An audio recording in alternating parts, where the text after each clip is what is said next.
And finally, for today's episode, let's turn to David Trim for a look at Adventist history. This week, we hear about the history behind some of our Adventist hospitals. This week in Adventist history, we focus on historic hospitals.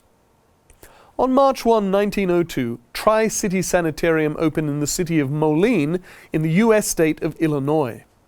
The sanitarium became well known for pioneering new treatments of such illnesses as polio and rheumatism. It remained open for 22 years before closing in 1924. Also on March 1, but 46 years later, in 1948, Rangoon Adventist Hospital officially opened in the capital city of what was then known as Burma, today's Myanmar, in the city now known as Yangon. 8 months earlier, in July 1947, a suitable property in Yangon was purchased by the Southern Asia Division with the proceeds of the World Church's 13th Sabbath mission offering. This property was remodeled.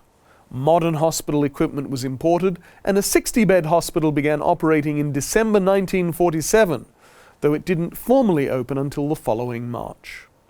Rangoon Adventist Hospital later expanded to be a 115-bed general hospital operated by the Burma Union, but 27 years after it opened, in 1965, it was nationalized by the government. 11 years after it opened, on March 1, 1959, on the Japanese island of Okinawa, the existing Okinawa Mission Clinic became the outpatient section of a new 15-bed hospital. The clinic had opened 6 years earlier in 1953 under the direction of a Japanese Adventist nurse, Toshiko Ishikawa. So successful was it that it quickly evolved into a hospital. Today's Adventist Medical Center Okinawa is a 48-bed hospital operated by the Japan Union Conference, which in 2020 treated more than 40,000 patients. And a year later, March 1, 1960, the groundbreaking ceremony took place for Rumah Sakit Advent, a new Adventist hospital in the city of Bandung on the Indonesian island of Java.